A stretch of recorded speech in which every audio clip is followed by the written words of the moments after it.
tarde a todos. Vamos dar início à nossa apresentação aqui do pré-natal de alto risco, hoje com a apresentação da doutora Yara, orientação da professora Juliana Barra. Então, Yara, pode começar.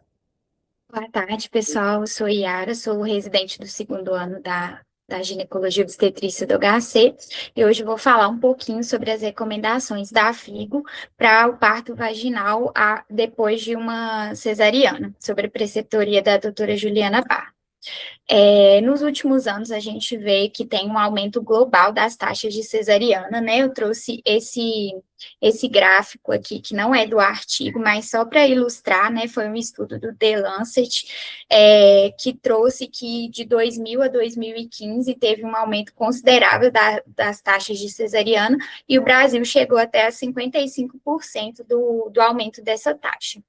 A cesariana, ela tem maior risco materno-fetal a longo prazo, né? Várias morbidades maternas, aumento do risco de infecção de ferida operatória, de deiscência de cicatriz uterina, né? Aumento do risco de trombose venosa, e a gente tem também o aumento do risco de acretismo placentário a cada procedimento cirúrgico que essa paciente é submetida. Então, o parto vaginal depois da cesariana, ele vem como uma alternativa segura e eficaz para evitar essas cesarianas repetitivas, e ele é seguro em pacientes até com uma cesariana anterior e pode ser considerado em pacientes com 2 cesarianas anteriores. Então, sempre tem que ser uma decisão individualizada, né, com avaliação do risco de rotura uterina, dos planos reprodutivos futuros dessa mulher, e também levar em consideração a preferência da paciente.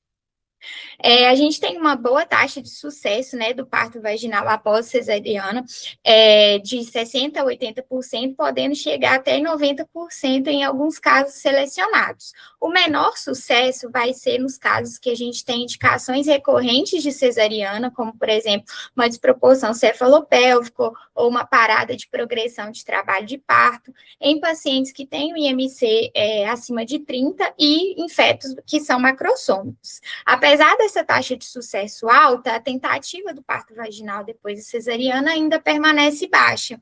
O estudo traz que no Brasil, cerca de 87% das mulheres que tinham uma cesariana primária acabam tendo uma segunda cesariana. Então, como a gente pode melhorar isso, né? Aumento da informação sobre os riscos e benefícios do parto vaginal, o treinamento da equipe de obstetrícia e o suporte hospitalar mesmo, né? Porque o risco principalmente de rotura uterina é maior, então essas pacientes precisariam de disponibilidade de CTI neonatal e também consideração da preferência da paciente. Então, como eu falei, né, a principal complicação do parto vaginal depois da cesariana é a rotura uterina. A incidência é de 0,3 a 0,7 em mulheres que têm uma cesariana anterior com a incisão transversal baixa. O principal sinal que a gente vai observar é a normalidade na frequência cardíaca fetal, que está presente em aproximadamente 70% dos casos, e a gente pode ter outros indicadores, né, uma dor abdominal persistente, sensibilidade na cicatriz, sangramento vaginal e instabilidade hemodinâmica materna. Aqui na imagem eu trouxe uma imagem depois da rotura uterina, né, mostrando uma protusão de partes fetais, subida da apresentação fetal, sangramento intraabdominal. Então, a equipe de obstetrícia tem que ser uma equipe bem treinada, né, que vai saber identificar esses sinais mais precocemente para fazer uma intervenção. A indução ela está associada ao maior risco e a indução com misoprostol é contraindicada nesses casos. Então, quando a gente compara, né, o parto vaginal pós-cesariana com a cesariana de repetição, o estudo ele traz essas informações que foram baseadas em estudos observacionais, não foi uma avaliação de estudos de meta-análise, né? Então, ele fala para a gente avaliar também o risco de viés de seleção, né? Então, para desfechos maternos, a gente tem uma redução de mortalidade materna, redução de infecção, né, de infecção de ferida operatória e de tempo de internação, redução de incidência de trombose venosa profunda, o aumento do risco da rotura uterina, né, que é a principal complicação, e quando a gente analisa a histerectomia e hemorragia, os dados, eles são estatisticamente semelhantes. Quando a gente pega os desfechos neonatais, pode ter um aumento da mortalidade perinatal, apesar de ter um baixo risco absoluto, um aumento do risco de encefalopatia hipóxico-isquêmica, né, principalmente associado à indução do trabalho de parto ou à própria rotura uterina, o aumento do trauma na hora do parto, né, maior risco de lesão de plexo braquial, e quando a gente compara o encaminhamento desse recém-nascido para UTI neonatal ou algum desfecho respiratório, não teve uma diferença significativa. Então, os fatores que vão afetar a probabilidade desse parto vaginal pós-cesariana ser bem-sucedido, né? O principal fator é o parto vaginal prévio. Então, foi visto que as pacientes que tinham uma cesariana, mas que também tinham um parto vaginal anterior, tiveram uma chance 5 vezes maior de ter um parto vaginal bem-sucedido. Indicação de cesarianas que não são recorrentes, como, por exemplo, uma cesariana indicada por uma apresentação pélvica ou um sofrimento fetal agudo. Algumas características maternas, como IMC menor que 30 ou uma idade menor que 35 anos.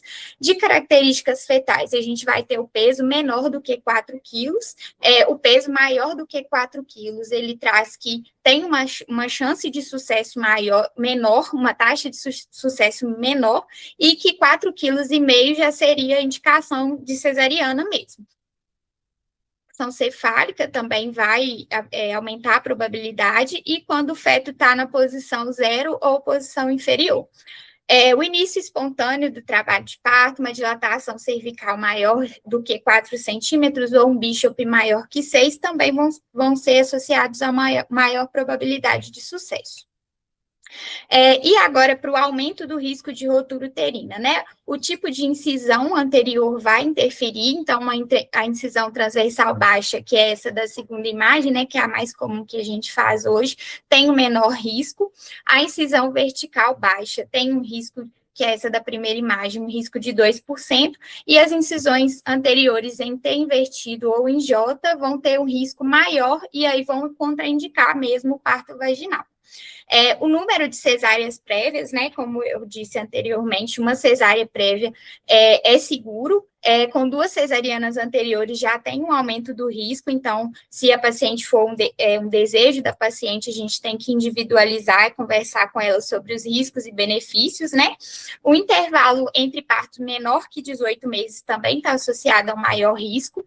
Eles analisaram também o método de fechamento da incisão em camada única versus camada dupla, e não houve diferença significativa para o risco de rotura uterina. O estudo analisou também a medição durante o pré-natal da espessura do segmento inferior e viu que as medições ultrassonográficas menores do que 1 a 2 milímetros estariam associadas a um maior risco de rotura uterina, mas esse ainda é um valor de corte que não é padronizado. Então, algumas situações especiais, né? A gestação gemelar, ela não vai ser uma contraindicação absoluta para o parto vaginal após cesariana, né? O risco de rotura uterina, ele é semelhante ao da gestação única, e com o parto vaginal a gente vai ter menor risco de infecção materna, sem aumentar o risco de hemorragia ou de morbidade neonatal. A apresentação pélvica também não vai ser uma contraindicação, e a aversão cefálica externa também não é uma contraindicação. Para a indução e condução do trabalho de parto, o artigo traz que o trabalho de parto espontâneo sempre é preferível. Se por algum motivo a gente precisar induzir o parto, sempre dá preferência para o uso de métodos mecânicos, né, como a realização de amniotomia ou a passagem do balão, né, o catéter de fogo. A ocitocina, ela pode ser usada com cautela, porque tem um aumento do risco de rotura, né, que ele quase duplica. E o parto vaginal, uso de fórceps ou vácuo extrator, ele pode ser utilizado se por um obstetra qualificado. Então, o requisito para a gente tentar esse parto vaginal após cesariana, né? Sempre uma avaliação pré-natal, aconselhamento, avaliar o histórico obstétrico dessa paciente, quantos anos que tem a última cesárea, qual que foi a indicação dessa cesárea, por qual motivo, qual incisão que foi feita, aconselhar a paciente sobre os riscos e benefícios, né, desse parto vaginal após cesariana. O ambiente hospitalar. No hospital teria que ter recurso para, por exemplo, essa paciente, caso ela precise de ir para uma cesariana de emergência, né, e também de suporte de UTI neonatal, eles indicam realização de monitorização fetal contínua, a realização de analgesia não é contraindicada, e durante o manejo do parto, né, ele fala que a progressão do trabalho de parto ela é avaliada como se fosse uma mulher sem cicatriz uterina mesmo. Nos casos de retenção, sempre a gente deve pensar numa placentação anormal, né, um acretismo placentário, mas não é recomendado fazer uma exploração uterina rotineira se essa paciente estiver hemodinamicamente estável e não tiver nenhum sangramento aumentado. Então, foi só uma revisão do artigo mesmo. Muito obrigada.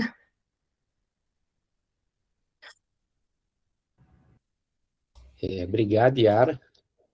É sempre um assunto que vale a pena a gente voltar, né? Porque frequentemente a gente tem essas pacientes com cesárea anterior que desejam ou que chegam na maternidade em trabalho de parto. Então, é sempre um assunto interessante da gente rediscutir. Vou passar a palavra para a professora Juliana para que ela possa fazer os comentários dela. Ju, pode falar. Boa noite, gente. Desculpa o atraso, mas eu já tinha discutido a apresentação com a Yara, né, Yara? Foi uma ótima apresentação, só lembrar, né, diminuir um pouquinho os inscritos nos slides, eu já tinha falado com ela, mas eu dei várias propostas para a Yara, né, e fiquei surpresa dela ter escolhido essa, mas é mais ou menos como o Mário falou, né, tem se tornado cada vez mais frequente, e a gente precisa se preparar com segurança nessa situação, as pacientes que querem parto vaginal após cesariana, qualquer que seja o motivo anterior, né, e aí o máximo de segurança é o ideal, tá? Nos dias de hoje, em que a gente fica se deparando com cesariana a pedido, né, eu acho que quanto mais nós formos assertivos, né, para fazer um parto vaginal,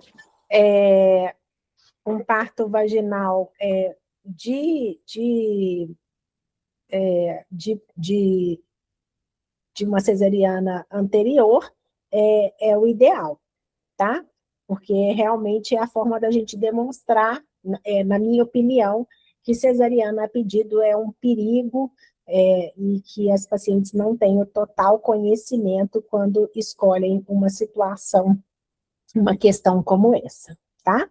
Mas foi ótimo, Yara, foi joia, conseguiu resumir bem. Ele é um pouquinho complexo no meio do caminho, o artigo, mas fez muito bem, tá? Professora Patrícia. Eu não estou escutando a Patrícia, não, Mário. Não, eu liguei aqui o som. Parabéns pela apresentação, pela escolha do tema, que é um tema, assim, um tema antigo, mas a gente percebe aí, no nosso país, muitas cesáreas, etc., né? Eu acho que em obstetrícia a gente tem sempre que avaliar risco. Qual é o risco? E esse risco, ele deve ser dividido com a paciente. Então, se ela chega com a cesárea anterior e fala assim, eu quero um parto normal, ela tem que saber qual é o risco, não é o percentual que vai dar certo, que vai dar errado. Você tem chance de ter um parto normal. Você fala assim, não, qual é o risco? Olha, o risco é de rotura uterina, é de hemorragia, é de perda do útero, é de morte neonatal e é de morte materna, sabe? Então, a gente tem que sair um pouco da estatística e olhar o que é risco obstétrico. Se a paciente estiver ciente dos riscos, quiser correr esse risco ao seu lado, e você também, aí eu acho que é válido. E em obstetrícia é isso. Qual é o risco que eu corro? Pronto. Tudo bem, Patrícia, concordo com você. Eu acho que, às vezes, a pessoa não tem ciência de todo o risco que ela corre, né?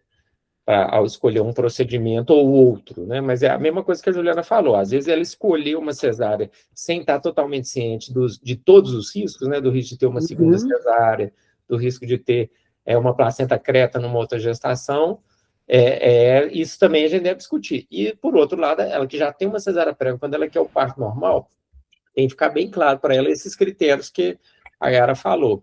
Quais são os pacientes que têm condições de tentar o parto normal? Aquela paciente que chega em trabalho de parto espontâneo, que a gente não precisa de induzir, né, que o feto é cefálico, que está num hospital que tem condições de fazer cesárea de urgência caso precise, né, que a indicação da outra cesárea não está se repetindo. Então, tudo isso tem que ficar bem claro na nossa conversa do pré-natal. Quanto mais conversado tiver isso, menos problema vai dar, né, tanto para um lado quanto para outro. Eu concordo com isso, Mário, assim, mas plenamente com você, mas só reiterando que o que está acontecendo na cesariana a pedido é que parece assim, vou ali fazer uma escova de cabelo. Não é muito assim,